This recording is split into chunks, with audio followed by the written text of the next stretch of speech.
This week on Extracts, hippie ship stealing, conjoined twin revealing, science doesn't care about your feelings. It's the traveling circus episode.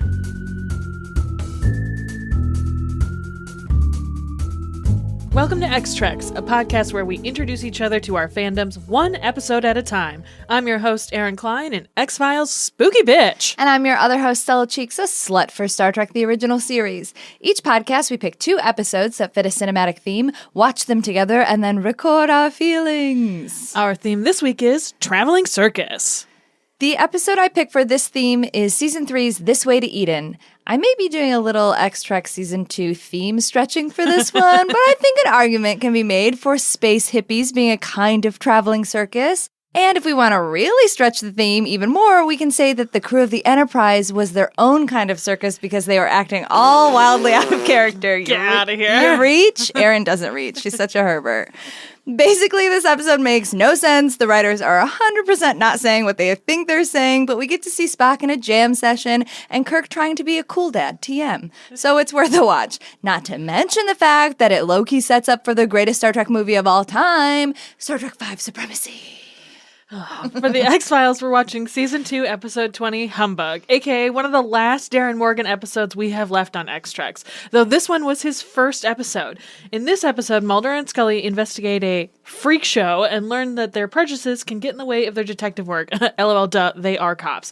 But also their prejudices are ultimately correct since the dead twin of one of the show members is in fact the murderer. Spoiler, sorry. Also, David Duchovny looks like a cartoon in this episode, and I quite enjoy it. And I quite enjoy it. With his leg lifted up. Imagine going through life looking like him. Oh, what a shame. Are you ready for it? Dig it in there, Mr. Spock? Of course. We are one. One is the beginning. Are you one, Herbert? I am not Herbert. He's not Herbert. We reach. But first, a quick-ish episode summary. The Enterprise is in pursuit of a stolen space cruiser, the Aurora. Kirk already seems over it, which, relatable, when Sulu and Chekhov remark that if the cruiser continues on its current path, then they will enter the neutral zone and can start an incident with the Romulans. We say this a lot. It never really comes up. But the more immediate problem arises when it becomes clear that the Aurora is overloading their engines in their attempt to escape, and Kirk orders them immediately beamed aboard the Enterprise. And good thing, too, because that ship exploded. Thank God for Scotty and his transporter skills. Scotty is confronted with 6 passengers dressed far out, man, even for space. Fortunately for this space polycule, the son of the Catalan ambassador Tongarad is a member, and therefore Kirk is under orders to treat them with some semblance of respect. Also in the polycule is Irina Galulian, Chekhov's way too hot for him ex, Adam, a musician Spock definitely does not have a crush on, 2 random hot ladies, and their leader, Dr. Severin, a well-known and previously respected acoustics and communications researcher. Kirk tries to get them to cooperate, but they call him a Herbert and hurts his pride, so he hands the reins of diplomacy over to Spock, who is shockingly not a Herbert. Go figure. Through some thoughtful hippie relations and cool tunes, Spock and Kirk learn that Dr. Severin and his followers seek the planet Eden to live a life pure away from all of this icky technology. Despite their protestations, Kirk orders them all to sickbay because he loves to fuck with Dr. McCoy, I guess. While the movement is being checked out, Chekhov tries to steal Irina away from the group, but her partners refuse to let them have a moment alone. Typical. Oh, also Bones discovers that Severin is a modern-day Typhoid Mary and is an asymptomatic carrier of a deadly bacteria, and oh yeah, he is totally aware of it, so he's just an obstinate anti-vaxxer dick. Bones is appropriately not chill about it. Kirk orders Dr. Severin into quarantine, and Spock tries to convince him that even if he did find Eden, he would likely infect and kill the people he believes will cleanse him. But Severin is an, again, obstinate dick who only cares about himself. Spock declares him insane, but tells Kirk that he believes in the movement, just not the leader. He made a promise, and he intends to find Eden for these weirdos that he has a deep fascination with and is not totally jealous of, which is totally normal and not out of character at all. Did you know that he's a child of 2 worlds? But But despite Spock's willingness to help the movement, the Polycool learn how to take over the ship from auxiliary control because Chekhov accidentally told Arena how to take over the whole damn ship in a moment of temporary horniness. It happens to us all. Spock tries one last time to convince his crush Adam that Severin is insane, but he doesn't listen, and Severin tries to take out the crew via an auditory attack, which is actually super terrifying and scary, and I don't want to talk about it. But the Polycool don't actually give a shit about the Enterprise crew, so they abscond in the Galileo shuttlecraft to the not-so-mythical planet of Eden. Kirk and his crew follow because, duh, and they land on a beautiful planet. Could they have been wrong? Nope, the planet may be beautiful, but the plants are poison and the flowers are full of acid. Adam, ironically, I guess, dies eating forbidden fruit while the rest of the hippies are cowering in the shuttlecraft because it turns out that shoes are actually good for some things, like preventing acid grass from eating your feet. Severin refuses to leave and eats some poison fruit because he's a dumb fuck who truly thinks he's so special that poison fruit won't kill him. Spoiler, it very much does.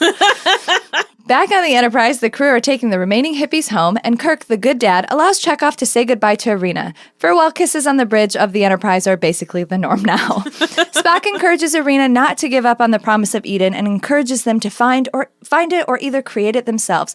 What a softie! No wonder he tries Kolinar. Too many feels. We reach, Mr. Spock. We reach. What did you think about this episode? I think I liked it. It definitely hits different after COVID because it is just anti-vaxxers in space, which is strange. And also, I'm sure this episode is a direct reaction in lots of ways to the anti-vaxxers of yore. People who were like, I don't want to get the polio vaccine. I'll be fine, iron lung. Like, those people have always existed, and like we kind of like propagandaed them away from polio, but those people definitely existed in the 70s. So I feel like that is what they're trying to talk about. But also, it just felt like the most 70s episode of all time. Like, hippies, they're bad. Yuck. Kids these days, get off my lawn. Can't they get a job? Why do these young people's minds go to waste? They were in Starfleet, but they're not wearing any shoes. Yeah, and there were a couple of times where I was like, what is this episode trying to say about hippies? Are they witches? Like, that's what it felt like. What this episode is saying is that the Trek writers are the real Herberts. They don't have any idea what's going on. Some hippie dismissively called one of them Herbert once in like a whatever Mary kind of way. And he was just like, did that hippie just call me Herbert? And was like, I will write a script about this. That's what it felt like to me. Yeah, it definitely feels like it's supposed to be this conversation about like hippie counterculture and like that's like bad and science is good, which like I kind of get, but also like that is so one note and not interesting. I do kind of like the idea that like the utopia of Starfleet is being pushed back upon. I always love when that happens. And I do think it's interesting that like the people in the movement are more pure of heart than the leader. And I feel like that I know specifically that was a point of some of the writers, and that comes across really clearly of like, this is a charismatic cult leader who has, convinced all of these people to follow him because what he says his goal is admirable, and like, I can understand why people would follow him, but his real goal is, I don't want to die, and I think that you're lying to me, and it's actually like a really gross, selfish goal that he's hidden in like no, we're doing it for us, like not technology, we're one, you reach, but it's like really like I'm a little bitch, so I surrounded myself with people and like brainwashed them. There was a point later where they were talking about it feels like the writers had like a radical misunderstanding of what hippies want and like what their protest goals are, but it is like a weirdly good harbinger for how the boomers feel about gentrification, where it's like, oh, are we gonna fuck up this neighborhood and kill it by moving in mass? Don't care, I want a cheap house. Like that felt very true to this, of like the people who were sometimes hippies and then turned into insane boomers. Like, yeah, that is actually what they do. So that's like a weird like note from the past of like, we'll grow up and turn into absolute pieces of shit. Like, yeah, that's true. That did happen. So It was weird to sit like, if I had no knowledge about who people that age grew into as being older, and also a lot of those people are probably anti-vax now. It was just like weird to sit like, Oh, I'm quite a bit in the future from this episode. It was strange. I enjoyed it, but also it does read on a totally different level now, which is bizarre. Yeah, the points that they were, I guess, trying to make back then, they didn't make, but they're inadvertently making different, maybe more salient points now if you watch it from a future lens, especially from we know a lot about boomer culture, also anti-vax culture, and the true selfishness of a lot of people are super into cult documentaries and stuff. This is just oh, this is a cult. Yes, totally. And I think they did a really good job, especially we talked about this before where in the one where they go to NASA, the failed crossover one. Assignment Earth. Yes, Assignment Earth, where they sort of talked about the NSA and the way that people were aware of it, even though it's it was never officially confirmed at the time. And the way that the show wrote really prescient things about it, even though they really shouldn't have had that information. That's kind of how I felt about this episode, where it was you're saying a lot in a way that I don't think that you mean to be saying. And I don't know that it's did you just tap into the collective zeitgeist and that's why this is happening? Or did you actually understand that this was what was going on? It was interesting.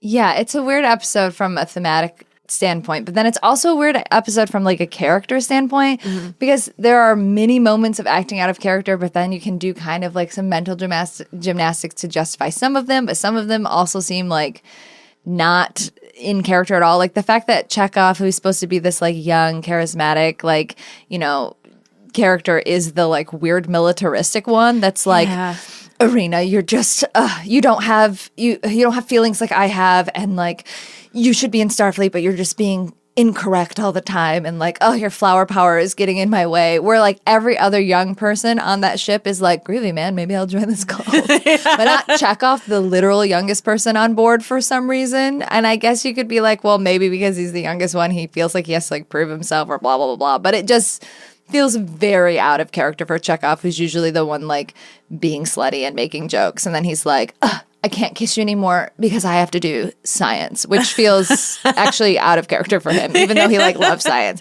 Even in the new J.J. Abrams movies, Chekhov gets his dick wet. He loves to fuck.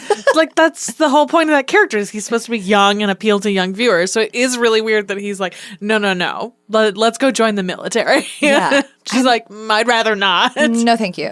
I'm super hot. Way too good for you.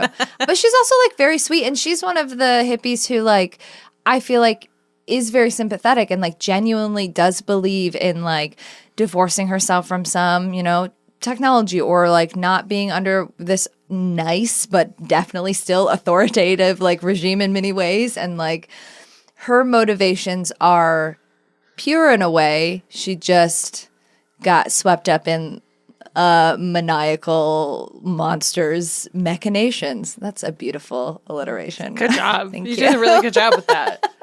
Yeah, so I think she and even Adam, I feel a lot of them do a good job of being kind of the shitty counterculture, but also they have good intentions, and so you see the difference between them. Mm-hmm. And even when Spock tries to appeal to their better natures, they're already too in deep with the cult. Yeah, that's a cult. Yeah. That's yeah. It's again, I just feel they're writing from a place of knowledge on cults that they probably just didn't have culturally in the late 60s and 70s. Or they had the beginnings of, because they had, a Charles Manson. And I think Dr. Severin specifically is supposed to be the LSD guy, the Jim doctor. Jordan. No, is it that one? Yeah, he's the one that took people to Guyana and murdered them with Flavor Aid. Oh, no, not that one. No, it's Timothy Leary. Yeah. Is the... Oh, that guy. So he's Dr. Severin is definitely based on Timothy Leary. I see. Okay. So they that have make more sense. A beginning awareness of it, but not the deep awareness that we have of it now. Yeah, it's just wild to see there's some very prescient things about cults being talked about here. And it's is it just observation and then writing? Or is it do you understand that this is what this is? And who knows? Because it was the 70s. I just think it's very interesting. And I do love the idea at the end of Spock being I don't think you should give up on your ideals. You just have to be smarter about it. You can still find it. You can create it. Just maybe don't follow Right. Insane people. Literally insane people. Any old asshole who says that he can do this for you. Is he a lot older than you and everyone else in the group? Red flag. That's just straight up red flag. Immediate red flag.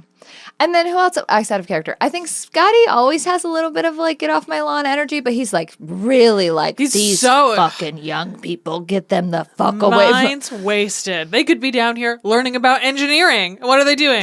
Playing the lute upstairs or some bullshit. Like, my dude, you get drunk every night. I know, right? Like, let's maybe not throw a stone here. Right? They're smoking weed, but what I do is different because it's liquid for some reason. Like, okay, calm the fuck down. I do love that, like, Kirk is typical, like, exasperated, like, dad energy, but, like, confronted with Scotty's, oh, these fucking kids, Kirk is like, yeah, but come on, I got up to some shit. You got up to, like, give him a little break. And then, like, Kirk is really sweet to Chekhov at the end and is like, yeah, you can make out on the bridge. I do it all the time. Like, game recognized game, it's fine. We all support your youthful This isn't even, we're not even going to write this up. This is just a verbal warning. Yeah. That's it. You did fine. You thought with your dick. Let's move on. Yeah, like that's good. That's Don't good crash dad the energy. ship. Yeah. So like Kirk acts pretty in character the whole time. I also love the idea of Kirk once being like a young, troublemaker, and then growing up to be captain of the flagship in Starfleet, and like Kirk, I'm a big deal, and then being like, what do you mean I'm a Herbert? I don't. No, I'm the authority on the ship. I don't care if you recognize me. I'm not a regular captain. I'm a cool captain. Cool captain. That's totally the energy. I brought snacks. Anyone interested? Amazing. And like a lot of reviewers have like been like, well, why is Spock the logical one, the one that's like so emotional, blah, blah, blah. And like he's a child of two worlds. Did we not go over this 1,000 times? I actually think that this is very appropriate for season 3 Spock. Like season 3 has Spock's been through a lot. He's come down from season 1 of like, I'm controlling all of my emotions and I'm crying about my mom and math, and like relaxed a little bit, and is really trying to find a balance of like, I can be logical but still. And I think the way he views this movement is a type of logic. Like, I see what they're talking about. I see the logic behind finding an Eden, which will come back into play in the best Star Trek movie ever, Star Trek V. So I think actually he's quite in character, and also a lot of his emotionalism in season 3, I think, does set up for the motion picture when Spock goes away to Kolinar, which Kolinar is I think I've told you before, but it's the Vulcan ritual where they purge all of their emotions forever. So like the idea that through the first 3 seasons, Spock becomes very emotional, attached to Bones, attached to his crew, attached to Kirk, attached to these hippies, things like that. And then at the end of the 5-year mission, he's like, oh shit, I gotta go get rid of all of these emotions. I'm a mess. That thematically actually makes a lot of sense to me. So even though other people are like, why would he be the one that's like not a Herbert? I feel like that makes a lot of sense. Yeah, absolutely. Again, he's a child of two worlds. Who else is better suited for that? I do also love by the end, Spock says that thing to Irina, and then like he walks by Kirk, and Kirk has like the most like, he's got like a very sweet, supportive smile for Spock, like, yeah, we reach. And then Spock is like, stop. You don't reach, but I appreciate the support. You do not reach. Also, 2 people that are wildly in character the whole time is Christine and Bones. Oh my God. Nurse Chapel is like, you're next. She was so mad. That just like, this sigh, like, I've already done this like 4 other times with these fucking idiots. Come on, let's go, I guess. Like, it was so good. Also, her like sound attack fainting, excellent. So good. That's actually, the like fainting is actually a reused scene from, I think, the season 3 opener. So you'll get to see her faint again. Hell yeah.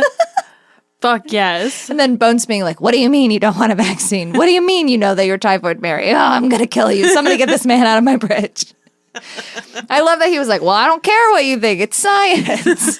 Which is right. He is right. Science doesn't give a fuck about you. Mm-hmm, that's right. Only Bones gives a fuck about you.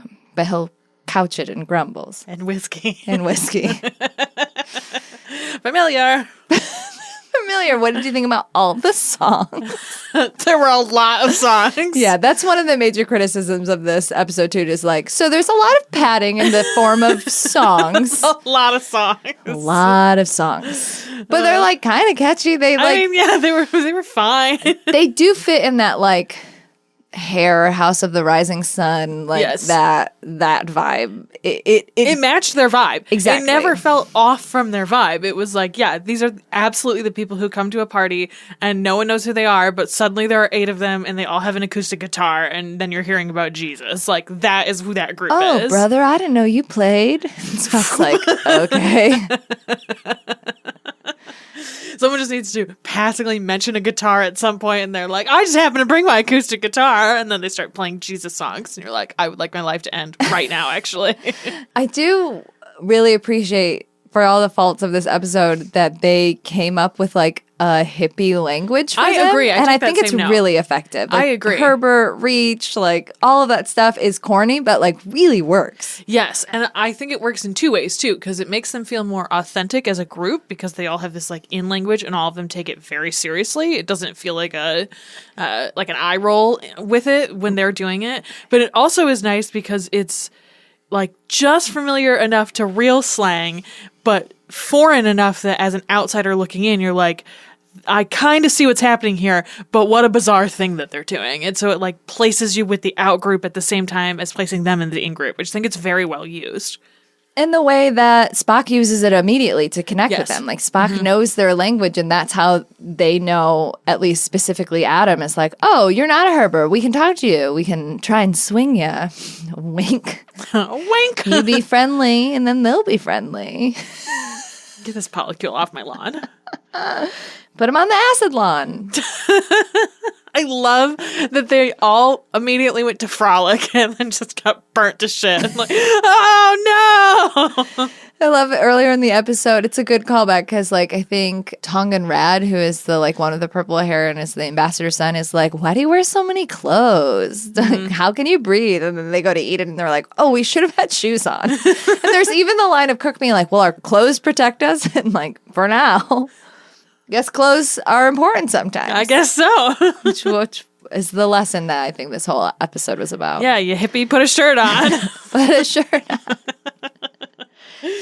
Yeah, I mean, there's not like a lot to unpack in this episode. My one wish for this episode is I really wish that Aurora had been there because I Yeah. feel like there would have been, with all the singing and the like cool young people vibes, I think they could have done some cool stuff with Aurora. Even like a little side scene, how like we just had that moment of Sulu talking to one of the girls and like her handing him the egg or whatever. The egg brooch, which we have not discussed yet, but I think I need an egg brooch. I feel like we could make that very easily. I think it's just like some clay that they painted. Like it's not beautiful.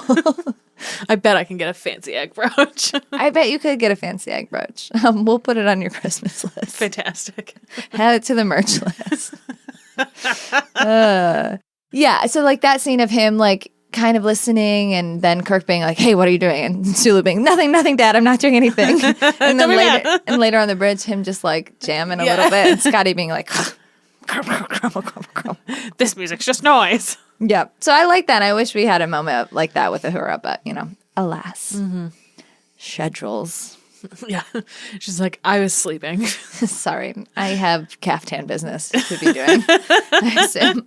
I put up my emergency caftan light. No one is to disturb me. Wow, I need that. Put that on my Christmas list. Some like fan lore, mythology, apocrypha, blah, blah, blah. So the music was composed by Fred Steiner, who also did compositions for 29 of the other episodes and also did some music for Star Trek The Motion Picture. But a lot of the lyrics were composed by Deborah Downey, who was the blonde girl in the episode who did a lot of the singing. Okay. So that girl specifically was part of the singing in the group because she wrote the songs and was there, and they were like, "Oh, you know what? We need another hippie, so you can just do all of the singing," which I like. And I said specifically to you, like, in no universe is she fat or even chubby, but it was nice to see somebody a little bit more full-bodied on a TV show, half naked in the 60s, where like most of them are like string beans. Like, Yeah. I did appreciate that you could see all of her thigh meat. Yeah, that was nice. A thing that I found when researching this is that, this says that it's written by Arthur Heinemann and Michael Richards, but Michael Richards is DC Fontana's like pseudonym that she used when she did not like how an episode was written. So like if an idea of hers was used or a lot of her stuff was scrapped and she didn't end up liking the final product, she would be like, use my pseudonym. I hate this. I don't want my name on it. And normally I'm in the camp of like DC Fontana is like right. This one was a rare miss, and I'm really glad that they changed it because the original title for this teleplay was Joanna, and it was supposed to be the space hippies would come, and one of the hippies was Joanna McCoy, Dr. McCoy's like estranged daughter from his like divorce, and that would have been cool. That would have been fine. The bad part is, Kirk and Joanna were supposed to have a flirtation. So what happened with like Irina and Chekhov was supposed to be Kirk and Joanna, the daughter of one of his best friends, who is in his employ. Gross.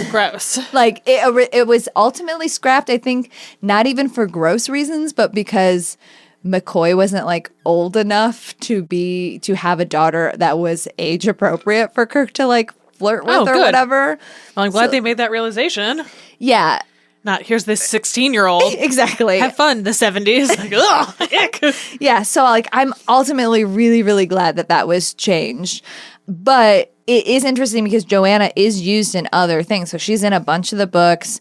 They have a very strained relationship. She's in some newer books now. I think in an old book she's like married to a Vulcan or something. I don't know. A lot of the books are non-canon. There is a newer book that I read where her and her dad have strained relationship, but she has gone into the medical field, and it's very cute, and she like befriends Spock's mom, and they have like a very cute relationship in an alternate dimension, like where they're like friends and stuff. It doesn't matter. It's really good, but we get more Joanna, and I like the concept of Joanna. And in the, I don't want to give credit to J.J. Abrams, but in the 2009 Star Trek movie, they did expound on, Leonard's divorce, and like he did have a life before, and in tons of fanfic, like Joanna and Jocelyn. Jocelyn's the ex-wife. And I'm not sure if Jocelyn is something that came about in a book or if that is just like fanon or whatever. But that's generally agreed on that. His ex-wife's name is Jocelyn. His daughter is named Joanna, who I'm 99% sure is in an animated series episode. So she is canon. Joanna is. Whatever. It's messy. But I do like that they took some of that stuff and made it in reality for the AOS universe, which is really interesting. Like I said before, like this is not a critically lauded episode. A lot of people put this in a like do not watch pile. Like despite it having a pretty famous scene of like Spock Jam Session, like that is a gif that lots of people use. Like it is a scene that lots of people know at least. One of my favorite reviewers of Star Trek, I've quoted him before. He was from Tor.com, Keith R. A. DiCandido. He had a really funny line that I think sums up my feelings about it a lot. He said, seriously, someone actually thought this was a good idea. Not that this is anything new. It's always entertaining to watch writers try to take on a subculture they don't actually know a damn thing about, and they've been doing it badly forever. As someone who actually is a part of the BDS community about 50 Shades of Grey, I dare you. And I think that, like, sums it up really nicely. Like, they tried to tell a story about hippies and counterculture, but none of them are actually part of it, so it's just them dealing with their prejudices and stuff through the lens of like this is supposed to be like a commentary, but it's just them kind of being prejudiced dicks about it and not having a nuanced opinion about it at all. Yeah, it's weird. It's like I talk about this later in my episode too, but that was one of the things that people talk about the X-Files episode where you're supposed to feel for the other because it's important to break your prejudices. But then there's also this like, yeah, but everything else in this universe presents the other as bad. And so those things like war against each other. And I feel like that is also happening in this episode where it's like, well, we shouldn't be prejudiced about these people, but also they're terrible. So maybe we should. Exactly. I also thought it was funny that this is from what my reading, the only episode that that's his real name, Montgomery Scott. The only episode that James Doohan was like, I hate this episode. Like there are other ones that he doesn't like, but he's like, this episode I fucking hate it. I think it's because he felt so out of character the whole time. Also, just an interesting fact that I found out, this episode rates lower than Spock's Brain on Internet Movie Database. Spock's Brain is largely considered to be the worst episode of Star Trek TOS. It's in it's either in this season or next season for us, and I think it's under like how did this get made type thing, or who greenlit this, and this has a lower rating. Like that'll be a fun episode. This has 5.5 on Internet Movie Database, and I think Spock's Brain has like 5.7. So I thought that was really interesting. I didn't think this episode was that bad. It's just weird. Yeah, in my research, I was like, oh, I didn't realize people like fucking hated this episode. I think it's the songs. Fine. But they're groovy, man. It's definitely the songs. Yeah, a lot of people are like, these songs suck. Yeah, I'm not a musical theater person. Why am I watching a musical theater production? That's, I bet, the vibe a lot of people had about it. I get it. The last thing I have, which is like kind of prescient that you brought up. So the references to the insult Herbert, the apocrypha behind it is that there was an old production executive named like Herbert F. Solo that the new production executive person didn't like, and so that they named it Herbert. But then there's also like apocrypha that it could be for Herbert Hoover, who is like, that would make sense. Yeah. But I do like the idea that it was like a catty bitch take that was like, oh, you remember Herbert who used to do my job, but how I do my job better? He sucked. He's the real tight ass, but I'm the cool one. Everybody else who's a tight ass is a Herbert, and I'm the good one. I love the bitchy and fighting. Yeah. It's the right level of petty. It's the right level of petty. Synopsis showdown? Yeah, let's do it. The Enterprise is invaded by a small yet determined polycule of anti-vax space hippies on their way to find the mythological planet of Eden. With the help of Spock, everyone's favorite emotionally compromised Vulcan, they find Eden very easily. Except, look out, beauty kills, the forbidden fruit is still the downfall of man. You better get off my lawn, you damn kids, because it's full of acid, messy metaphors abound. That is the longest I know. I just kept writing. That's just a summary. I just kept writing. I panicked. I don't know. Eden, it's not worth it. There you go. There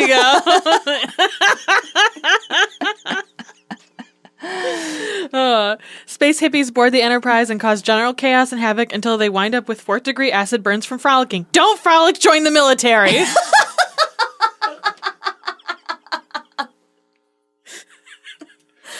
Oh, wow. That is Starfleet's unofficial tagline. Don't frolic, join the military. I mean Starfleet. Eden, it's just not worth it. Don't frolic, join the military. Incredible. We really nailed it. Are you ready for Mulder? It's me. I am. But as an admirer of the man's work, I am in a position to perform an impromptu tribute in his honor, namely ramming this spike into my chest! This episode starts out with a creep creeping on some kids in a pool. Oh my god, he's in the pool. He's a monster. LOL, just kidding. You're the monster. For assuming that this man was a scary monster. Instead, he's just their dad. LOL, anyway, that man gets murdered minutes later.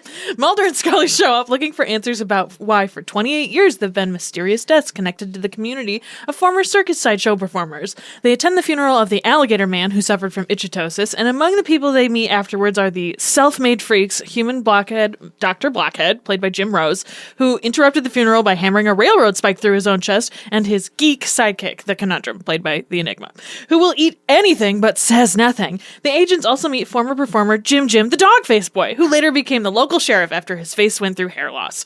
At their hotel, they meet the distrustful manager, Mr. Nutt, and Lanny, an alcoholic with an underdeveloped conjoined twin named Leonard attached to him. They also hear the stories of the Fiji mermaid, popular acts that often turned out to be a monkey with a fintail attached to it. Mulder hears the story and is like, right on, we found some monkey-like footprints near the scene, must be a mermaid. When Mr. Nutt is later attacked, we learn that the mysterious attacker is actually Leonard, Lenny, the alcoholic's conjoined twin. Turns out he can climb out of Lanny's body and then just scuttle along until he attacks someone. Turns out the murders are more of a convenience thing than any kind of particular feelings about carny folk. According to Lanny, Leonard attacks people and attempts to burrow into them because he's looking for a new brother to replace Lanny, who is dying from liver failure due to years of alcohol abuse. Lanny is in a jail cell, dies in the night, and Leonard scuttles his ass out through the window. Scully and Mulder then chase this horrifying twin orphan into a funhouse. It's not a funhouse. It's a fun house.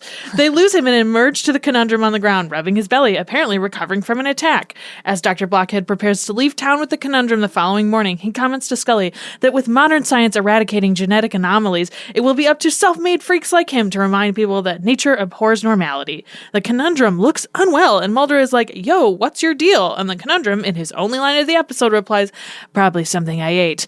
As Dr. Blockhead drives away with the conundrum, Mulder and Scully turn to each other with confused and somewhat shocked expressions. Bro, I think he ate that dude. What did you think of this episode? Consensually ate that dude, I think. Yeah, I think you're probably right. He was like, oh, easier access. What do I think of this episode? It's got some A+ one-liners. Yes, Darren Morgan special, of course. Yeah, I mean, I really like this episode. I think even though some of the things it was trying to say got messy, it was still, I think it still did an overall good job of it. Because there was, I think the one line that Scully said where they were talking to the sheriff and the sheriff was like, no, your prejudices are making you think that one of these people is a serial killer. And she was like, or my prejudices, I think everybody's a serial killer, so I'm treating them very equally. Yeah. I like that exchange too, where she's like, you can't infantilize them. You can't just assume that they're not people who will do things. Like, treating them normal in one way means you have to treat them as a normal person in the other way. And it was just like, we'll just agree to disagree. Yeah. We'll just assume everybody here is a murderer until proven correct. Yes. Yeah.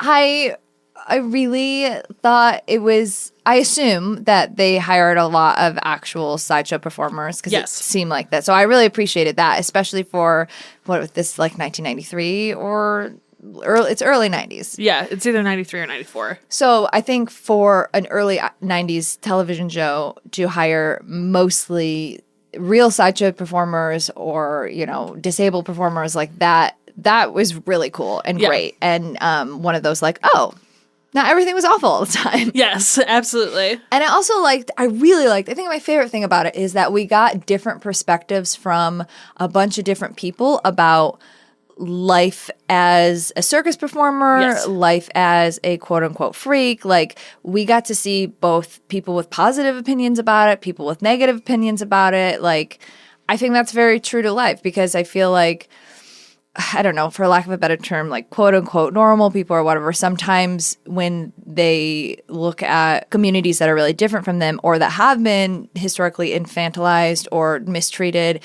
it can sometimes go, like Scully said, the other way, where it's like, no, everything that they, like, all circuses are bad, all freak shows are bad, everything about this is bad. And it's like, a lot of it was, and a lot of it was abuse, but there were good things about it. There was, like, a home for some people, or, like, a family unit, or like some people actually do really like performing and being like, this is a genetic anomaly, but like Lenny said, he was like, I just had to fucking stand there. It was awesome. He's like, it was the best job I ever had. And now I'm carrying your fucking luggage because that's more respectable and that's more what is the word he used? Dignified. It's more dignified for me to be carrying your luggage than it was for me to like stand there and have you like look at my body. But I'm okay with you looking at my body. Right. Yeah. And I really, really appreciated the different opinions. And then we got Mr. Nutt, who was like, what, you think because I'm a little person I had to be in the circus? Well, fuck you. Yeah. And like, obviously he was very intense about it, but that's probably like built up over like years and years and years of people like mistreating him.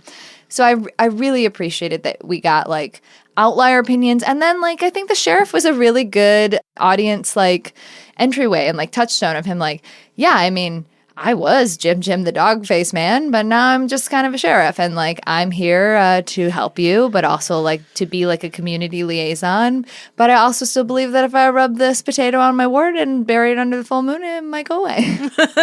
I felt like he was like a very realistic portrayal of someone like, I've been around this my whole life. I am one of these people, but like, he's the Marilyn, right? Of like, yeah, this is normal to me, but I look normal to you. Right, yeah. And I thought that was a good reveal. Yeah. Yeah, I like him a lot. I think that he's a good addition to the cast. And I mean, we've said this before. Darren Morgan is a really smart writer. Yeah. And like the way that he writes all these people as being full people with their own contradictions, I thought was really good too. And I think that's part of that theme too of other isn't bad all the time. And like to feel this sense of empathy with this community, to have them be real people and not perfect, like matters. I think that that's really important. One of my favorite scenes, and I think even Bobby was like, this is my favorite scene, is when she goes to the museum. First of all, it's shot really beautifully. Oh, yes. Where you can tell that the curator has some kind of really deep deformation on his face and hand, but you're only seeing it through like reflections for the first part. And he seems like he's like meeting her on her level, and they're having this conversation about like conjoined twins and things like that, and that sets up obviously for the reveal.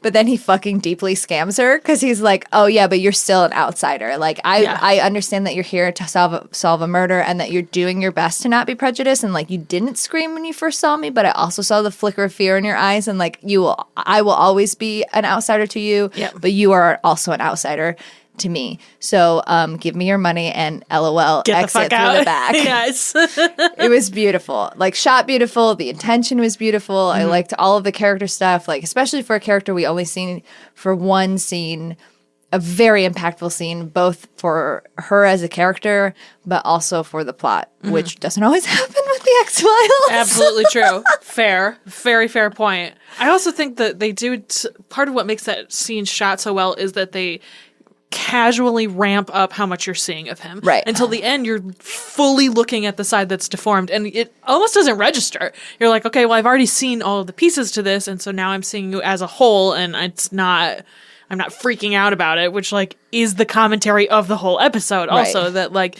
if you see the bits and pieces of these people and they add into a collective whole, that's not just I'm repulsed by you. And so I thought that was effective both for the character in that moment and also as like a watcher of this is what I'm trying to say with this episode. It was just really well done. Yeah, it's really good. Darren Morgan, very good. Very good. at so his job. good. Also So good. clearly like obsessed with not only magic but like sideshows, because Small Potatoes also has like a sideshow character who like used to travel and be famous, and he's like, I could get behind that. Yep. That seems pretty neat. Well, with Humbug, he hated the way this episode came out. Oh, really? Yes, absolutely hated it. Like to the point that he was like suicidal. He was so upset with the way this that is the one, because I remember you Yeah. talked to us about that at one of the old ones. And then the episodes that came after this, and especially Small Potatoes, was like a culmination of like, okay, how do I get this to actually work the way that I wanted it to work?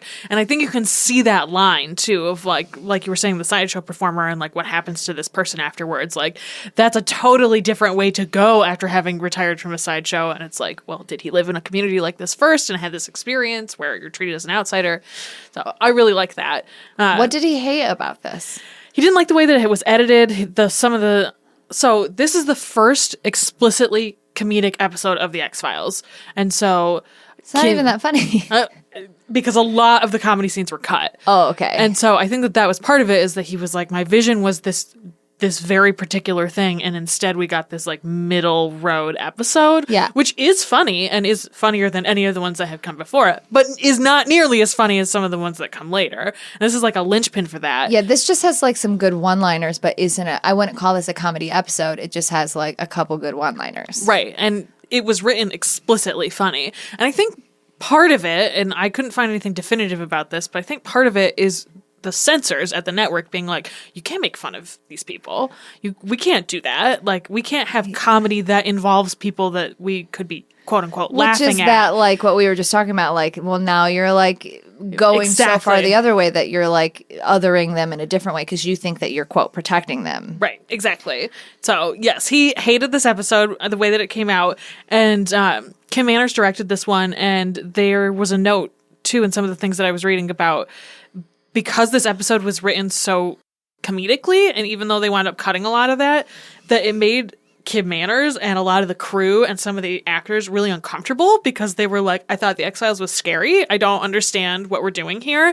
And David Duchovny said later, what I loved about his scripts was that it always seemed like he was trying to destroy the show from the inside. And like, yes, totally. And it's weird that in hindsight, we know that if they lean into this format more, like that's the stuff of the X-Files I love. And I feel like it has this potential that you're seeing this like seed of in this episode way back in season 2. And it's weird to think like you've seen so many comedic episodes now, like this was the first one. This is the first time they go almost the end of season 2. This is the first time that they've like tried to be funny. It's really funny, actually, to think specifically about Kim Manners doing this and then knowing that Kim Manners, like, goes over to do Supernatural, because that happens in Supernatural, too, where, like, at first, the first season is, like, fucking really scary and, like, serious, and then more and more, like, comedy stuff comes in, and those are the episodes people think of the most and talk about, and, like, I think having comedy episodes and comedy relief in these hardcore, scary, supernatural, spooky, whatever shows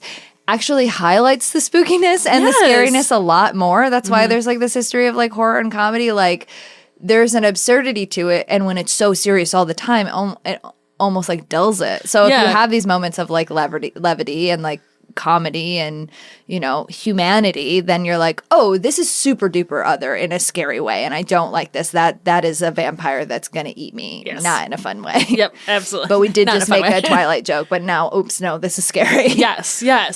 Yeah, and I feel like that I'm glad that the show leans so much farther into that later, because like Bad Blood is a great example of one where like there are genuinely scary moments in that episode, but because so much of it is funny, you like get them as this isolated piece rather than like Home, which you need the whole episode to be at a 10 basically in order to like really get to the end of that and be like horrified still by the reveal. But every episode can't be like that. Right. And every episode can't be a comedy episode. It like genuinely has to be a mix. Absolutely.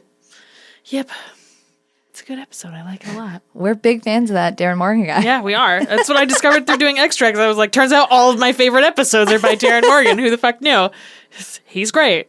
This episode. Oh, so the Dr. Blockhead that you said that you liked a lot. That I hated that I liked. He's such a dick, but oh my God, he was very charismatic. He's a real sideshow performer. Yeah, he obviously had to be. Obviously. Yes, he is a blockhead. His name is Jim Rose. He's the one who owns the traveling circus that most of these people perform in.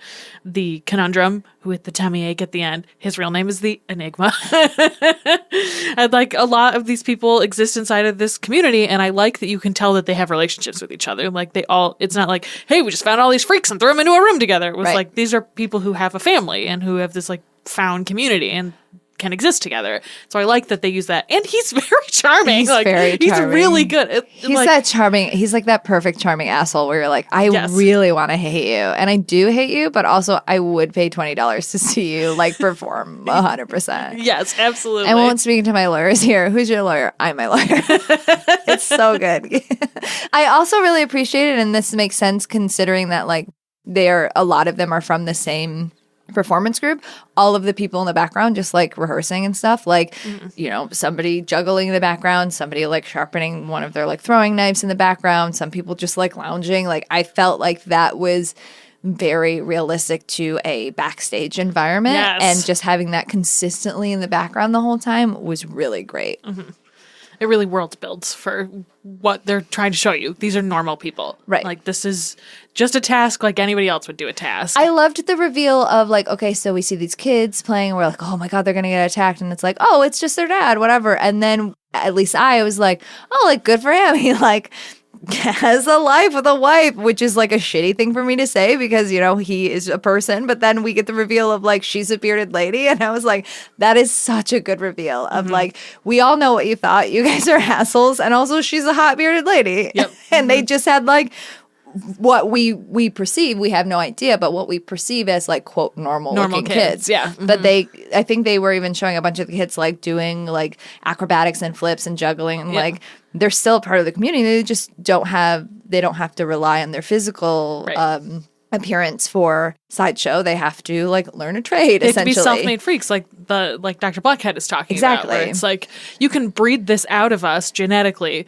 but there are always going to be people who choose to live this way, which is what both of these episodes are saying. Like, the sterility of the future is appealing to lots of people, but to some people it's not. And those people are always going to seek the other. They're always going to seek community outside of the sterile nature that the future has been built for. And that has value and is important because technology in many ways is important and good, and like vaccines are great, but also like sterility in like a social way where it's like we all look the same and live in the same houses, like that's not good. And so you need people to be like, no, we all can exist. Like it doesn't have to be in your way. Sit in the middle. Yeah. It's almost like everybody has a right to exist. Oh, hey.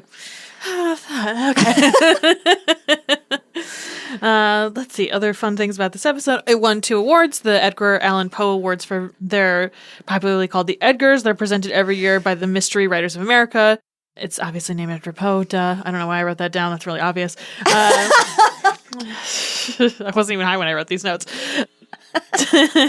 Important distinction. But they give out awards to the best fiction, nonfiction, television, film, and theater published or produced in the previous year. And this was the best television episode, according to the Edgars, which I think is really interesting because it's not horror in the way that you would typically think of horror or like Poe-related horror. But I like that these are just normal people. Also, this conjoined twin pulls out of this dude and murders people by eating them because he's sad because his house is alcoholic. It's true. That's what's happening. He's dying from liver failure. And he's he's pretty horrific, right? Yeah. Also, like, nobody knows that he actually exists. Mm-hmm. And so that's another, like, form of abuse that his brother's like, why does he hate me? It's like, A, you made his house alcoholic, and B, I don't think anybody else knows that he really exists. Right, yeah. So you've like kept him hidden, or like that's implied. Because had other people known, they probably could have figured something else out instead of getting, I wonder fucking if murdered. it's this conjoined twin that just scuttles around in the night. Maybe it could be him. And the design of him, like, I made a joke, but I think that it's like actually true. He looks like a miniature engineer from the Hellraiser series. Like, it's very that. Like, it does look like he just got pulled out of somebody's body. Like, he's half formed, doesn't have like, he just got like bloody skin, not like fully formed skin. Yeah. Like, that is pretty scary, especially in the scene in the Tabernacle of Terror, where like he's just scuttling around and like they can't see him, and obviously too, like, he's very strong. Yes. Like, he takes out many grown like men that are also trained in like circus and sideshow, so they probably have like a pretty strong control over their body, and he is like strong enough to kill them and like burrow inside of them. He took the puppeteer that owns the Tabernacle of Terror and fucking yeeted that dude across the room. Like, he hit him like a fucking train and like shot him across the room. So he has to have like force behind him too. Bizarre. He's like, I'm going to siphon all of the good stuff you have left in you. You don't need it. You don't need it. You don't need it. You're rotting from the inside. I'll take all the good stuff. Also, like, I think it's a good piece of writing and also like horrifying to think about that for 28 years this has been going on, that like this dude hit peak alcoholism 28 years beforehand, and his brother was like, I have to get the fuck out of this body. And it's slowly been happening, but now the killings are like closer together because he's like, oh, my time is up. Yeah, my house is rotted. I have to find somewhere else to live. It's wild. And then I also won a Cinema Audio Society Awards because of the exemplary audio design in this, which I think is absolutely true. As we saw from the caption, gentle sloshing. Gentle sloshing. This was also adapted into a novel for young adults in 1996, which is strange. What a great episode to adapt for young adults, I guess. And in general, this is a pretty well thought of episode. People like it because it's funny and because it's Darren Morgan, but because it's so different from everything else, there was this like pushback at first of like, am I watching the X-Files? What's going on here? Right. Emily Vanderweyff of the AV Club had a quote that I thought was funny where she said, at first it feels like it might be a very special murder she wrote or something. You're not totally wrong. Of course Jessica Fletcher would just roll up on a bicycle and be like, what happened here? I can solve this murder. He did it. And Ted Cox of the Daily Herald called Humbug the pivotal episode of the X-Files, even though it's considered to be Morgan's weakest script, which I don't necessarily agree with. I think the cockroach one might be the weakest one. That was just not for me. I don't even think we're going to get to that one. You'll be released to watch that at some point on your own. It's fine.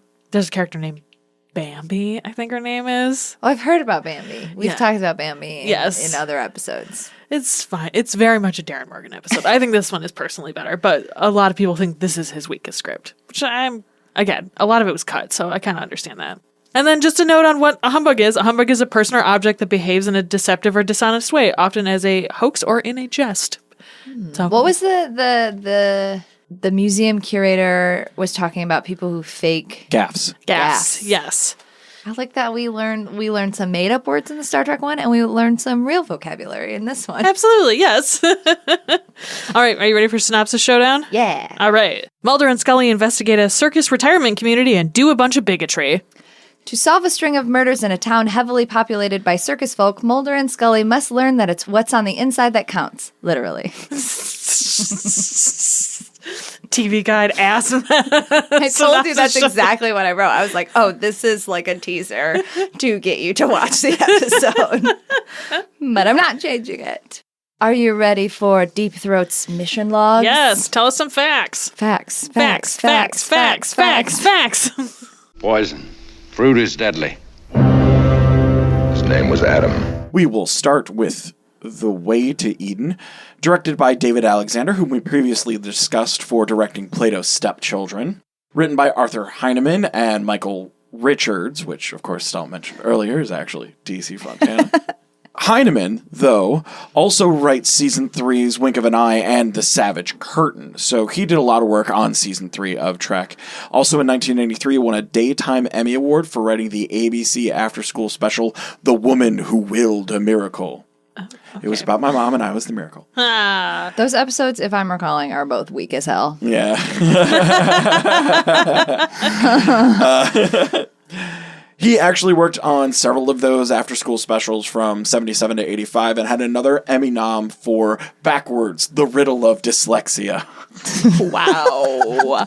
If you want to go watch some media that probably didn't age well at all, back-to-school specials from the 70s. Ooh, yeah.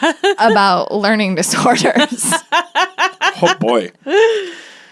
He also did episodes of The Virginian, Bonanza, and 15 Little House of the Prairie episodes, amongst others. I thought 15 Little Houses was going to be a show. That wouldn't have been the weirdest No, it's show not. we've said. Nothing's going to beat My Mother the Car, y'all. There are a couple of... Season 3 of this show, more than anything, we've crested and we're in the decline now. Okay. And so there's going to be a lot of notes that come up about like reuse shots, which Stell also brought up, and like reuse props as well. So in this, there are a couple of reaction shots of Kirk that are clearly from previous episodes. In one of them, it's so egregious that his insignia is on the wrong side of his shirt because they just reverse the footage. They're like, make him look that way instead. Stell brought up Nurse Chapel's collapse, and it is reused from Spock's brain, so you were right on that. However, I will bring it up because I could use that footage to teach someone how to do a stage-perfect sitfall. It's so good. She does such a good job. It is gorgeous. It is not too slow so that it looks overly dramatic. Like the way that guy fell out of the tree. Exactly. She's got a hand on the table for support. She extends one leg while sitting deep in the other, lands on her butt first and then lays out on her back, and still gives her head enough bounce that it looks like impact was made. It is a perfect fall. Yes. She so rules. Good. Great job. She rules. Speaking of Eden's surface and low-flying trees, all out of that footage from Eden is, of course, reused from Shore Leave. So, I knew it. Yes. It's like, there's not this many pretty planets. And we also spoke of Uhura's absence. However, the background music when Spock plays his Vulcan harp is the underground music from Charlie X, which was that scene with Uhura and Spock. So she was there in spirit. And I love the idea that Spock was like, I just really enjoyed when she burned me that one time. Yeah, this is my favorite song. You want to jam to this? It's a song about him that's also a little bitchy. It's perfect for Spock. Yeah, of course. He's like, this is my most actualized moment. Totally feeds into his vanity. The hijacked shuttlecraft that we see that was updated in the remaster, of course, is just the Galileo, because the Galileo fucks. We love the Galileo. Also concerning Uhura not being there, fiddling in for Uhura again is Lieutenant Palmer, which we saw in the Doomsday Machine. Mm-hmm. So it's at least consistent there. She's the backup. Yeah. She's the backup. It's noted in this episode, I think more above others. This is the first time I've gotten this note, but it's in some scenes in this, William Shatner can be seen wearing a corset, to which I say, good. All of those motherfuckers were way too skinny in season 1. I noticed the corset a couple of times in this episode. Kirk, so yeah, I prefer it. Season 3, baby, got that ass. And then strangely for a whatever episode this is considered within Trek people, a lot of bits and pieces and influence has made it into other forms of media, specifically music. Dialogue from this episode is sampled in the White Zombie song Starface. There's a song One by a psytrance artist, Trinoda, that is based on this. McCoy's line, "All plant life is full of acid, even the grass," provided the title for the debut album of Alice Orbs, "Even the Grass is Full of Acid," which is, yeah, it's a great title. Yeah. The song Long Time Back When the Galaxy Was New was sung by Adam and Mavig during the concert and has been covered by the band Gay Bikers on Acid on their 2001 album Everything's Groovy under the title Golf Trek. And then also Mavig, the lady who plays Mavig, you mentioned her before, she releases a cover of that on one of her albums. Good for her. So she did a full recording of it later. Speaking of that, we'll jump to some casting stuff. First, I would like to shout out all of the background walk-on performers in that hallway scene with Scotty and Arena. Good. Giving him the stankiest side eye. You as they're can trying pull? to have. That's all of those looks were like, what? You can pull that? Are you sure? With Chekhov, you mean, right? Yes, sorry. Yeah, sorry. Yes. Yeah, they were like, she's so hot and your hair is combed over. What? That is something I like in my Trek. TNG kind of sways away from this, where everyone can be saying anything walking down a hallway and everyone else will just walk past you. I love when the ship's an actual community and you can't have a private conversation. Yeah, you're in a hallway. In the open with a romantic partner or something like that without having the crew be affected by it. It's a good mirror, too, because, he can't have the conversation in front of her friends, and they can't have the conversation in front of his friends either. Children of Two Worlds. Destined for failure. So that is Phyllis Douglas as girl number 2, and that is Yeoman Mears from the episode The Galileo 7. So we've already talked about her. Oh, yeah. Okay, that makes sense. Which episode is Galileo 7? It's the underrated episode where they were all standing with their hands on their hips. Oh, yeah. Okay. It's the one that is without Kirk. They leave Kirk on the ship, and it's just the rest of the crew. They go out on the shuttle. They crash land. It's the giant guys with, yeah. Okay, yes. Spock is like, I found another dead body. Oh, no. Yes, that's the beginning of my rare pair. Yes, that's right. That's the beginning of your rare pair. Brought up by Stell earlier is Deborah Downey. Stell mentioned that she worked on the compositions for this song along with Charles Napier, who sang them, and along with her boyfriend at the time, Craig Robinson, who was a composer and guitar player. They all wrote all of these hippie songs together. Jam session really nailed it. She was also in the same year in a Western with Charles Napier, The Hanging of Jake Ellis, in which she also sings. Also in a film, The Divorcee, and in 72 has a small walk-on role in Street of a Thousand Pleasures, but then retires from acting and makes her living, and has since made her living, as a notable painter under the name Deborah Lyons. Her portraits include astronaut Rick Searfoss and Trek creator Gene Roddenberry. She's also done portraits of several actors. She was also looking to pursue her singing career further as well, but then got diagnosed with TMJ syndrome in 82, which is rough. At least she can paint. Yeah. There's a quote from her talking about it of just how severe the pain was, just trying to open her mouth enough to sing. But her paintings are really good, and that's been her life since then. That is Victor Brandt as Tongo Rad, a.k.a. the brattiest troll doll. And we previously discussed him as playing Watson in Alan of Troyes. Oh. Which one is that? The accidental kink episode. Oh, okay. I wondered why he looked so familiar. Yeah. We talked about him a lot then, and I briefly mentioned that he plays Tongo, but he looks so different here in that ridiculous dumb wig that it's no surprise. I love that ridiculous dumb wig, and I love that they committed to the ridiculous dumb eyebrows. I love what a little shit Tongo Rad is, and he only has 3 lines, and they're not long. Yeah. He's a good background actor. Yes. Yeah.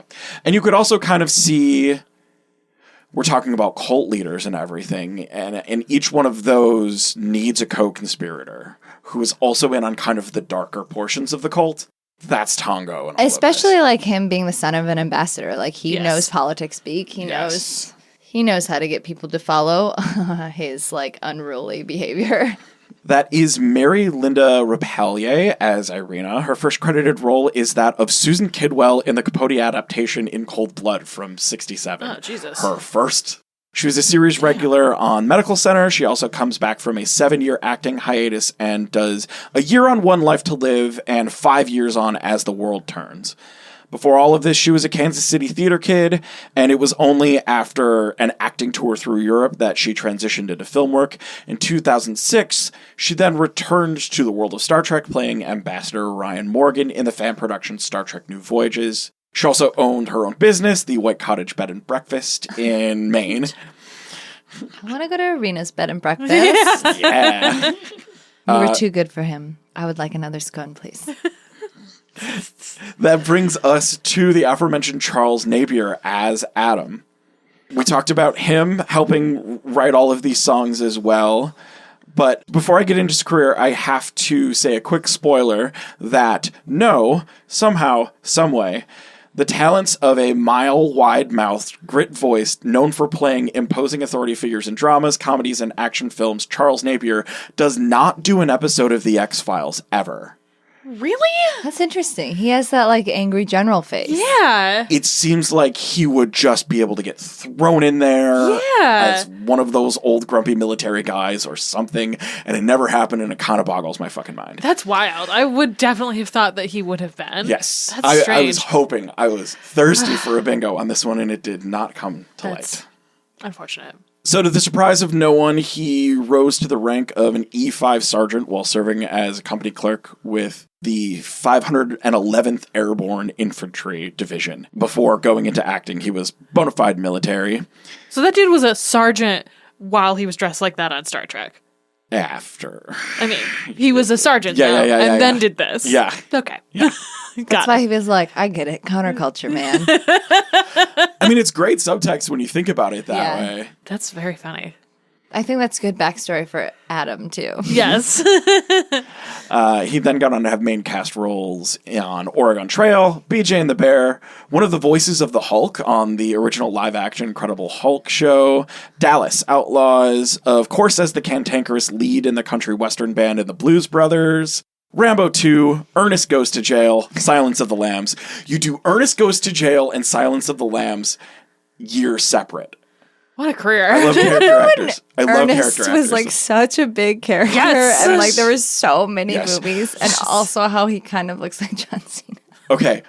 Also does a couple episodes of Murder, She Wrote, voicing Duke Phillips on The Critic. He was in Cable Guy. He played a wacky military guy in Austin Powers. I haven't thought of the movie Cable Guy in a very long time. Really? I don't know how it ages. Yeah. I love dark comedies, but also that one, I don't know. I would be interested to Jim Carrey rewatch was it. just in a Super Bowl commercial where he was playing that character Really? this last year. Yeah. I don't watch a Super Bowl. Not even for the commercials. Watch it for the Amazing. concert and the commercials. He voiced Zed on the Men in Black cartoon. He voiced the sheriff on Squidbillies. So just Of course he did. Squidbillies. the sign of the career of a voice actor is you can do everything, everything. And he definitely did it. He also returns to Trek for the DS9 episode Little Green Men as Denning. Also playing another military guy, of course. Kind of X-Files related. There's two. They each have an episode named Little Green Men. Again, I was like, the closest cross-eyed association. You just kind of squint. They're the same. I was like, here it is. I know I got this one. And then, nope. That is Skip Homier as Severin. Skip also starred in, we'll see him later in Patterns of Force. Oh. As Melicon. Oh. Yeah. Interesting. Yeah. Okay. So baddies all around in season 3. Really close. Baddies all around. Yeah, pretty really close use again. In one, he has the Spy Kids ears, and in one, he doesn't. He got deflooped. And also previously starred with James Doohan in a 1964 episode of The Outer Limits, Expanding Human. Chicago-born in 1930, Skip is one of those Trek TOS guest actors whose careers started in radio, and went to film. Yes. These episodes are back to back. This is 20, and Patterns of Force is 21. Also funny because it's season 2, episode 20 for Humbug. Yes. So these are both, that's how they tie together. But yeah, this is 20, and then Patterns of Force is 21. So he went from weird hippie cult guy to weird Nazi cult guy. I will have to, if I can remember, look into the shooting order, whether they filmed those orders back to back or whether that was just a jumble up. But, I mean, it's good enough. The bald cap and the big ears and the face paint in this is good enough to differentiate him from how he looks in that episode, which is very much like a Nazi. Like, think Nazi in your head. Boom, there he is. That's what he looks like. That's so interesting. I never would have put that together. Well, that's why we do this. That's why we're doing this. This little show. Show. Skip Homie starts on radio at 6 years old. His first credited film role is 14. And then it wasn't even until like 20 years into his career that he settles into TV with roles on Rawhide, The Virginian Lassie, The Interns, The Magical World of Disney, Barnaby Jones. He leaves the biz completely in 1982, and like no one hears anything about him until his passing in 2017. So like retired good. Went off the grid good. And he also looks like J.K. Simmons. Yes, he also looks like J.K. Simmons. So much as so that Erin thought that that's like she would have seen him in other literally things, could not figure out how I knew him, and then finally it was, he just reminds me of J.K. Simmons. Okay, my bad. Oops. Moving on to Humbug. This is written by Darren Morgan and directed by Kim Manners, as we mentioned before, which means it's X-Files as fuck. Yeah. This looks and feels and sounds like the X-Files to me in so many ways. It was originally broadcast in 1995 on March 31st, the eve of April Fool's Day. Oh, that's a good one. The setting, Gibsonton, Florida, is a real town in Florida that is mainly populated by circus performers due to its closeness to the Ringling Brothers Circus. Oh. It is there around Tampa and Sarasota due to its liberal zoning laws and the allowing the storage of such things as elephants and circus trainers on front lawns. So, like, Florida's a place where circus people can chill. I think we got that. While the episode is set in Florida, it was actually filmed in White Rock, British Columbia, Canada during the winter. The production team removed all the snow from the park to make it look like Florida, and the Enigma swam in a river that was freezing cold. I was about to say, there are a lot of people in like t-shirts and stuff. No thanks. Movie magic. We talked about the tone being so different from this and how the crew felt, and because of that, Darren Morgan was on set as a writer throughout the filming of it. Whoa. So, like... No wonder he hated this episode. Yeah, and also this is your first big thing. Yeah. And so, like, my first big thing that I remember being really, really precious with it and really, really sensitive about it and fucking spiraling afterwards. Yeah, like, very relatable. Yes, very, very relatable. Mr. Nutt's dog, Commodore, was the same dog used in the episode Fire, where Cecil threatened to skin the dog alive for digging up the previous caretaker. Knew that dog looked familiar. Yeah, right? So this weird dog. The parasitic twin was played by a series of puppets, which were strapped onto a cast made of Vincent Schiavelli's torso. Schiavelli later joked that he was never going to work with that guy again. And in the background of Hepcat Helm's studio, you can see the costume for the Fluke Band, which just fits really, really well. Yeah. And Darren Morgan played that character. Yes. Some lore fan stuff. The Fiji Mermaid was a real historical P.T. Barnum exhibit. The original was thought to have vanished in one of the many fires that just so happened to happen to a lot of P.T. Barnum's homes and exhibits. Oh no.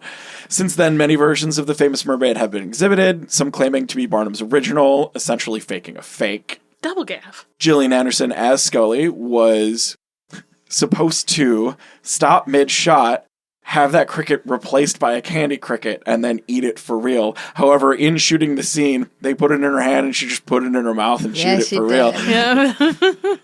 David Duchovny's off-screen gross-out can be seen very famously in one of the Making of the X-Files featurettes and cuts. So yeah, Gillian went for it. And also, that's more of a regional thing. There are cultures across the world that eat insects. Yeah.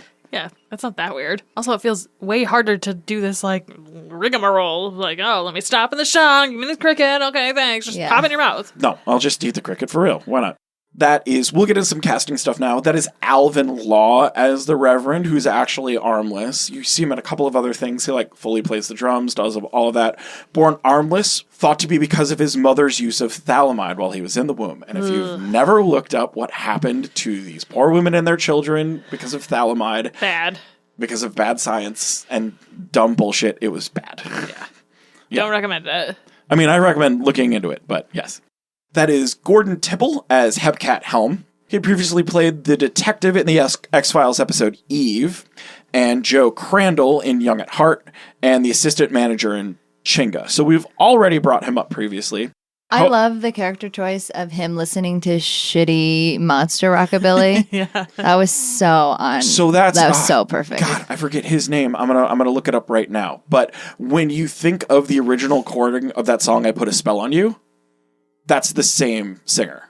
Oh, okay. Yeah, I mean, don't get me wrong. I like shitty monster rockabilly, but it is a very good character choice. He also played the Old Master in the 1996 Doctor Who movie, which I also think is fantastic casting. That is John Payne as Gerald Glaze Brooke.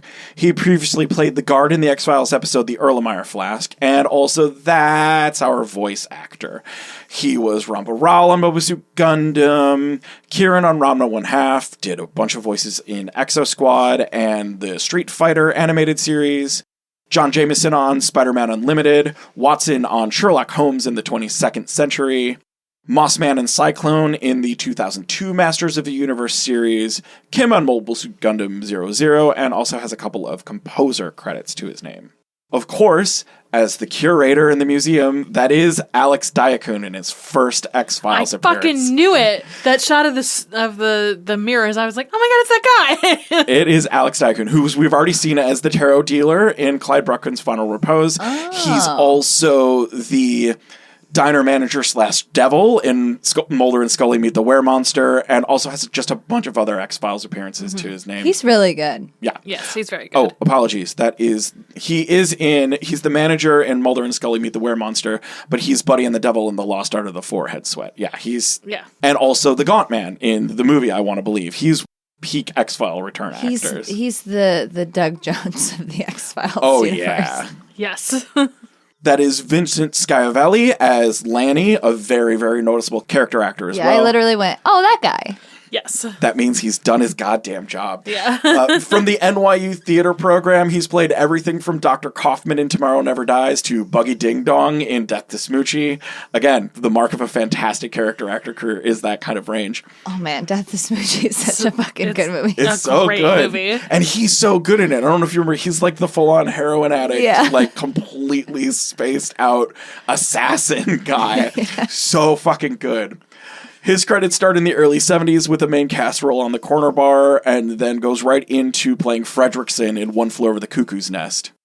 Then was Reverend Gorky on Taxi, Salieri's valet in Amadeus, Hector Vargas on Fast Times, a ghost in Ghost, the organ grinder in Batman Returns, of course, and also voicing John Zatara on the Batman animated series as well.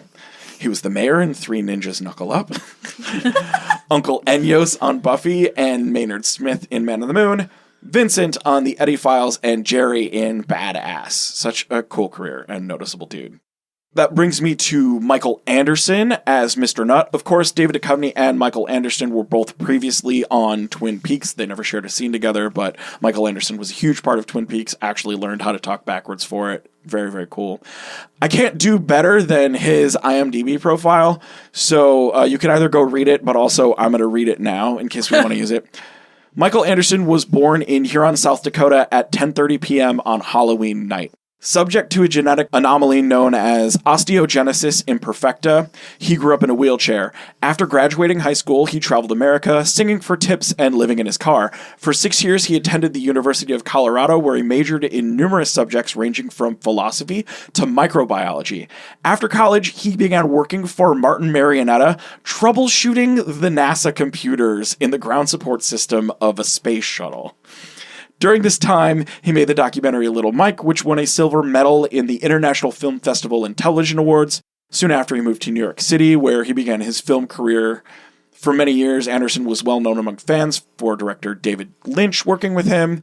in Twin Peaks and Mulholland Drive and a bunch of that stuff as well. And then later got a very, very prominent role in the HBO series Carnival, funny enough, as the ringmaster after his big speech in this episode. So I also like headcanon characterized like he absolutely 100% was in the circus. Yes, I and feel then the same was way. like, no, fuck this. I hate it. Because he has such like a really strong opinion that like feels like he was burnt in a specific way. And the like trying to get other people to see his point of view. I feel like that Mr. No was in that circus. Well, there's also that moment where he's like, I've just turned you into a character. And Mulder's like, but I am an FBI agent. Like that in that moment also made me think like, so you're also in the circus. yeah. 2 years before this episode, he is in the DS9 episode If Wishes Were Horses playing Rumpelstiltskin, of course. Oh, yeah. Star Trek. Normal Normal Star Trek. stuff. That is Wayne Grace as Sheriff James Jimmy Jojo the Dog-Faced Boy Hamilton. He was also in Mulholland Drive as Bob Booker, also known for playing Officer Jameson in Friday the 13th, The Final Chapter. He was in The Running Man. He was the Ukrainian on Seinfeld. General Grant in the Lazarus Man series. He's also done a lot of voice work for Trek, Star Wars, and Baldur's Gate video games. He was also in Star Trek TNG in the 1993 episode Aquiel as Governor Torak. He was also in a Deep Space Nine episode in 1998, Wrongs Darker Than Death of Night as Legate. He was also in the Enterprise episode Divergence as Fleet Admiral Krell. So, like, he's done his work in Trek, too. Yeah. And then that brings us to Jim Rose as Dr. Blockhead and the Enigma as the Conundrum. Jim Rose and the Enigma are part of an actual circus, as Erin mentioned, the Jim Rose Circus, founded in Seattle by Jim Rose in the early 90s. They came to prominence as the Jim Rose Circus Sideshow while performing on the second stage at the 1992 Lollapalooza Festival, which I'm sure is how they got on the radar to be on X-Files as well. Chris Carter was just cruising around Lollapalooza and was like, yeah. No, you know who that. was? Darren Morgan, probably. Yeah, that's true. In between takes, it was said that Jim Rose would entertain the cast and crew with his skills in Oregon origami, or, just twisting his wiener into odd shapes. Well, he can suck his testicles up into his body.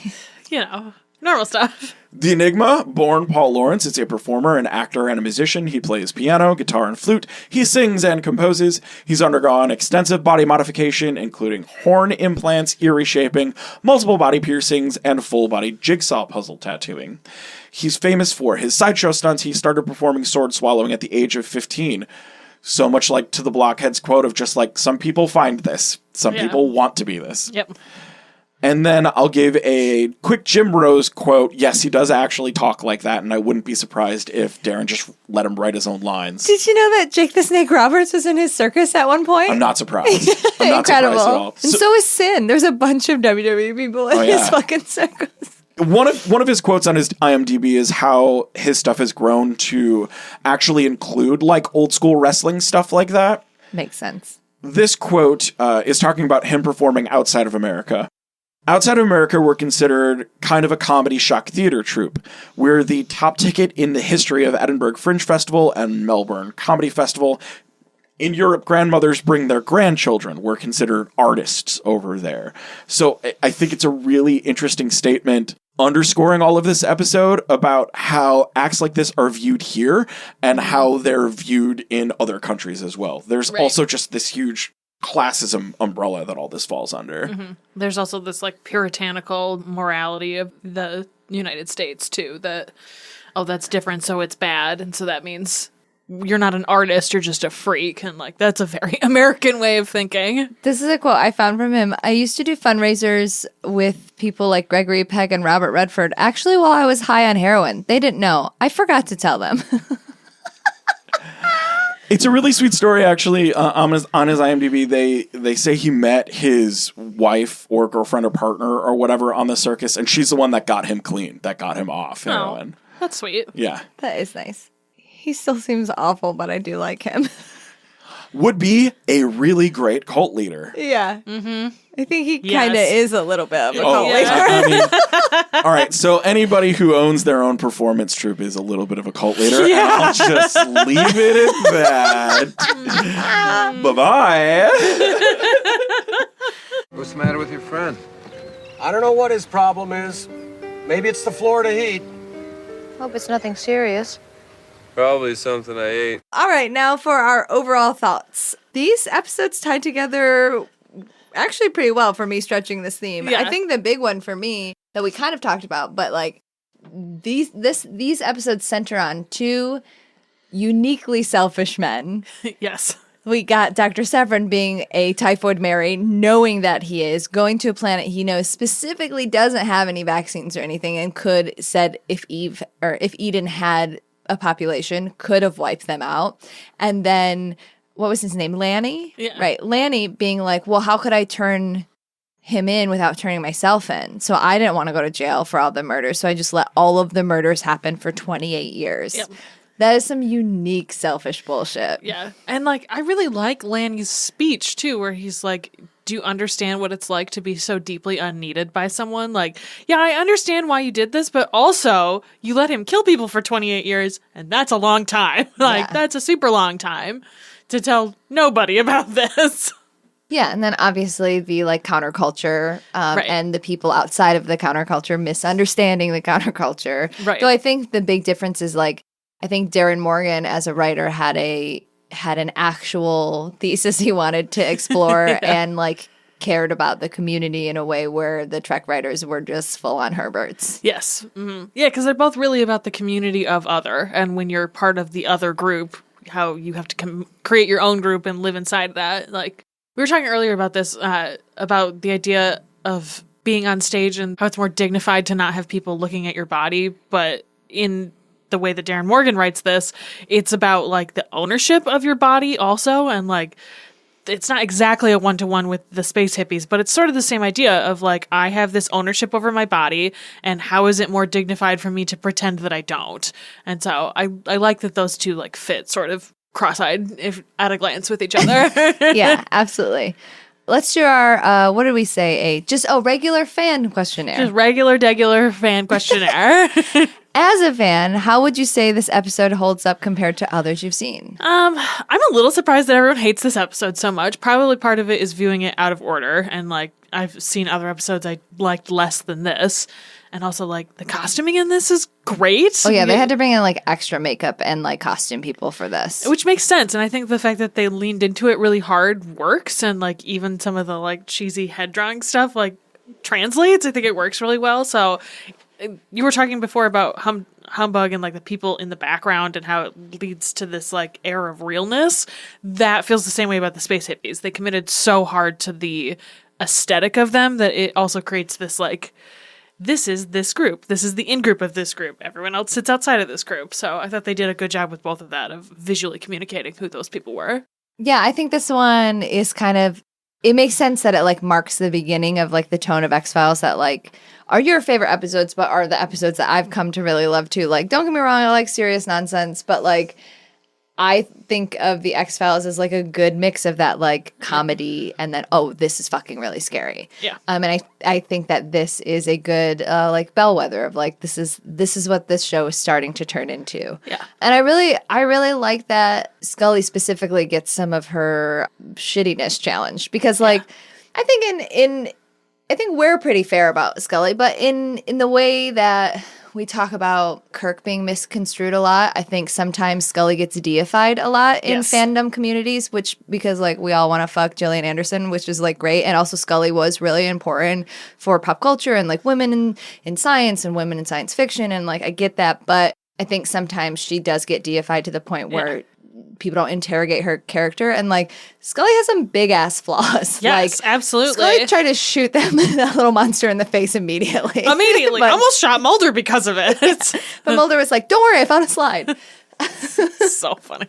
And so I think it's important, especially early on in the series, especially if you're watching it for the first time in order, unlike us watching it in an insane order, that you see her prejudices and her shittiness get checked a little bit. And Yeah. it like happens over the course of the series, and that's part of her character is like she's Right. a skeptic or whatever. But I think it's really important that happens early on too. Yeah, I would agree with that. I love that scene where they dig up his potato and they're like having this like We exhumed theological your potato. this like theological discussion about like, oh well, you can't just assume that everyone who looks like this is this way. It would be like judging them by the color of their skin, and wouldn't that be wrong? Anyway, let's dig up this potato. I love It's how like, chill that sheriff is too. He's like, so what are you doing? So do you feel bad about it? Yeah, I was a dog man. He's so like chill about it. He's Yeah. like not a cop about it because even though he is the sheriff, he I'm sure was treated really shittily by like cops. So he's like a carny cop. yes. And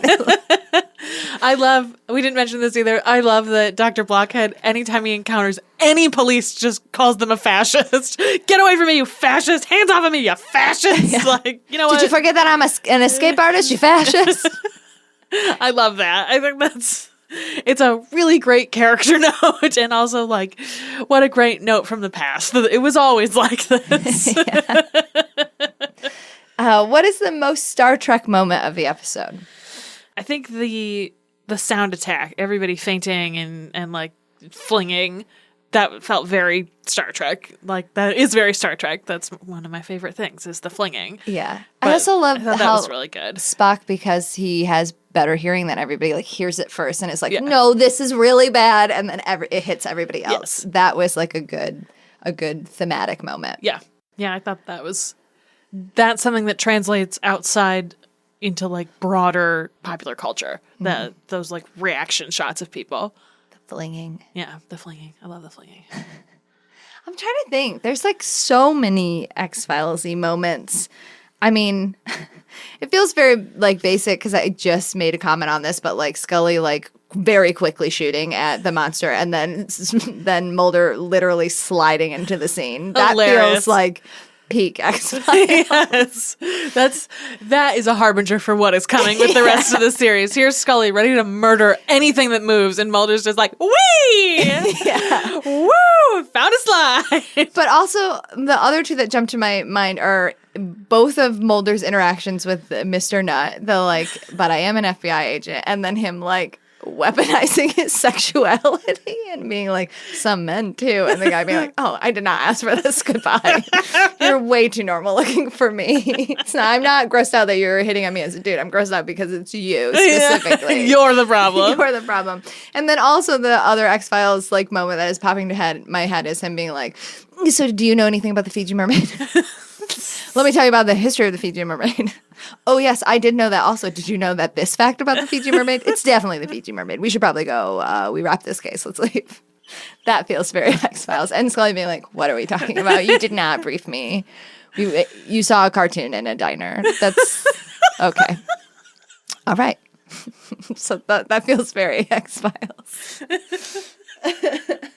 You know that when he whips that photo out in that moment is the first time she's seen that photo. She's like, what tracks? Yeah. What are you talking about? I did not get the PowerPoint presentation for this one. Just gave me a ticket. We got on a plane. What was I supposed to do?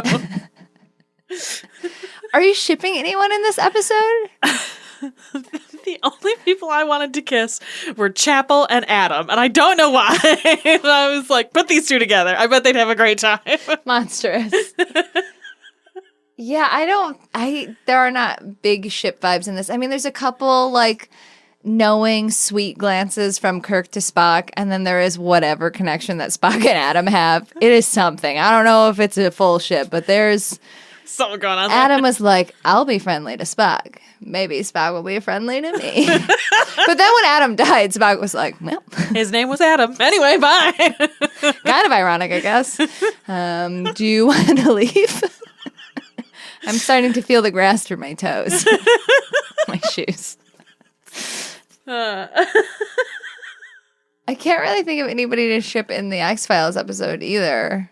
They don't have particularly shippy energy as No. Mulder and Scully. And then, I don't think there's any kind of romantic. I mean, I guess like platonic OTP of like the conundrum and Blockhead. Like I like their friendship, and I like that the business partners. Yeah, that the Blockhead, Mr. Dr. Blockhead is like, oh, we're fucking leaving. Get in the car, and he's like, okay, like I'm not leaving you behind.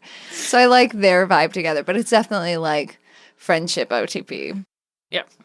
All right, I accept that. I think that's a good answer. Yeah, I don't think there's anybody else. Yeah. It's not a sexy episode. Is this episode a fuck, fine, or a flop? This is fine. It's maybe fine plus, probably just fine. Yeah, I think I would say more like fine, maybe fine minus. Yeah, For yours, not or for Star Trek, not for X-Files. If you like take out that the writers have no idea what they're saying about counterculture, it's actually fine. Like it's a fine episode, but it's not earth-shattering. Right. And you do have to think about the actual intentions. Right, yeah. It's fine. Yeah, I think that this one is like a fuck minus. Like it's almost a fuck. It's not a perfect episode. It is not, but like there's so much good about it, and it does like set up some good stuff. Yeah. And there are memorable moments. And knowing that this is like the linchpin for what the series becomes too. I think that for a first episode for that, it's pretty good. Yeah. And there are a lot of things to like about it, like using a lot of, what was his name? Jim Rose. Jim Rose. I almost said Jim Ross, and I was like, different circus. Jim Rose's circus, like a lot of the actual people in that circus, I think is pretty a big deal for like 1993. Yeah. I would agree. All right, well, that's it. We did it. We did it. You can find us on the internet. You can follow us at NYD Productions on Twitter and interact with the show using the hashtag XTrucksPod. You can find me at NYD Urgency on Instagram. You can find me on Twitter at Stella_Cheeks. And you can find me on Twitter at Haberdasher9K. You can also email us at xtruckspod@gmail.com with questions or comments. Now, I know this has nothing really to do with the episode, but if you wanted fix where a young Joanna tries to set up her dad with Spock and or Kirk, or where the three of them are overbearing protective parents when they meet Joanna's boyfriend. I have those links. I know it doesn't have anything to do with the show, but like Joanna does deserve better. So if you want those links, I got them. And if you would like where to find those links, as well as extra content like podcast outtakes, whole other extra podcasts, access to our bonkers script notes and watch-along notes, and as well as access to our company Discord, you could go ahead and look up our Patreon at patreon.com/NYD Productions, where you can get all of that and more for only $1. As little as $1. Oh, yeah. Give us more than $1.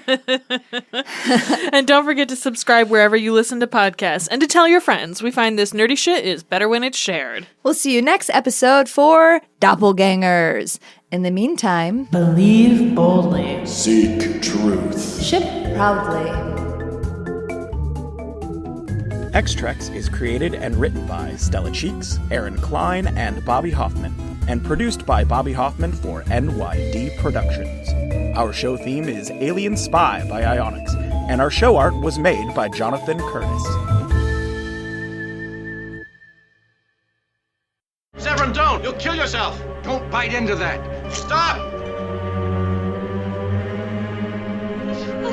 So beautiful. I eated the purple berries. Ow. Oh. They taste like